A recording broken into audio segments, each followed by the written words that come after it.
All right, question one here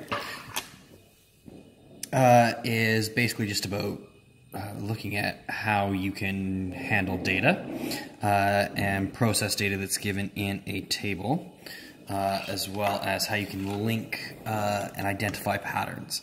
So question one, very straightforward. You're finding a mean. A couple of things for this. Very easy to make a calculator mistake if your calculator doesn't do what you think it will do. And you'll notice that we've got 2 decimal places. So our measurement is to 2 decimal places. Our mean should also be to 2 decimal places. Same resolution as our measurement. Now, what I meant by a calculator error is that sometimes you might do this. 1.50 plus 1.25 divided by 2, because that's the mean, right? Add them together, divide by 2. And the problem is, now I'm saying 2.125. So that is clearly wrong, because it's not between these 2 numbers. And the average is never going to be bigger than the smallest one. So what it's actually done is it only divided that last number by 2. So make sure that what you do is, I'm just going to write down one example. Okay. And that gets divided by 2.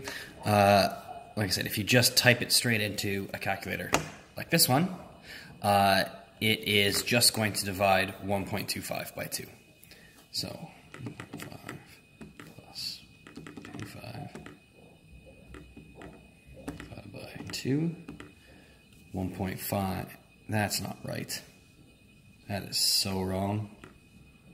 1.5 plus 1.25 equals, divided by 2 equals 1.375, which equals 1.38 when we round it to 2 decimal places. Okay, 6.75.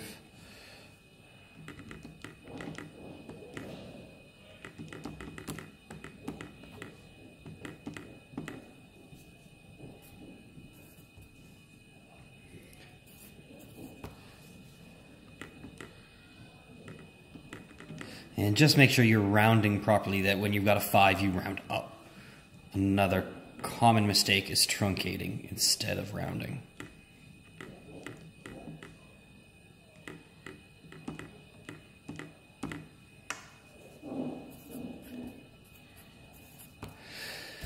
Okay, so there we go. So conclude on the relationship between the volume and mass. Well, 1 mark.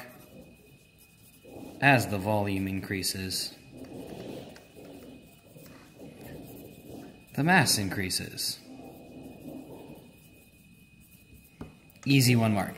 Now the next mark, whenever you see these, what's the relationship? And there are 2 marks. You must talk about whether it is directly proportional or not. So directly proportional is if you double one value, the other value doubles. So I've got a handy little thing here. I can look at, I can look here that when this is multiplied by 2, this is, so that times 2, and that is times 2 point something. Okay, so it's not doubling. The other thing I can look at is I go times 10, and that's much more than 10 times that. So it is not directly proportional.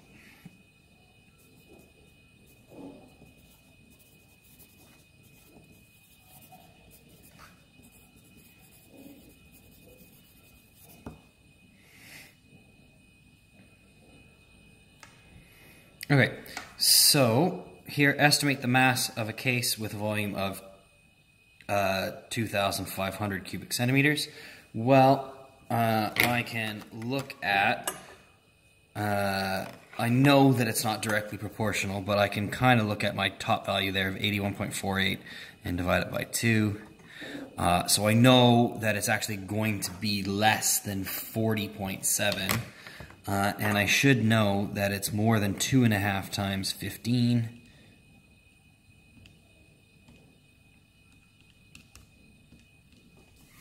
And 37.08. So I'm going to just put in an estimate of about 33, why not? Or sorry, not 33, 38 kilograms. Okay, so something smaller, something a little bit larger than double, a little bit less than a half of that. So 38, and there'll be a range of correct answers on the mark scheme that will fall into. Okay, so both of these questions are what are called A03 questions. They're testing the higher order thinking, the linking skills. Okay, and as does this one, it's a reasoning question. Why do many airlines have a maximum size? The main reason is going to be that it's too heavy for one person. Okay, so to lift. Okay, which means that if you brought that to the airport and they're loading it on the airplane, they have to have 2 people loading it instead of just one person. That's going to cost them more money. Other acceptable, reasonable answers would be things like it's going to make the plane too heavy, they would have to have less people, or they'd have to carry more fuel, or the plane has a limit to its size. Okay, so that's question 1.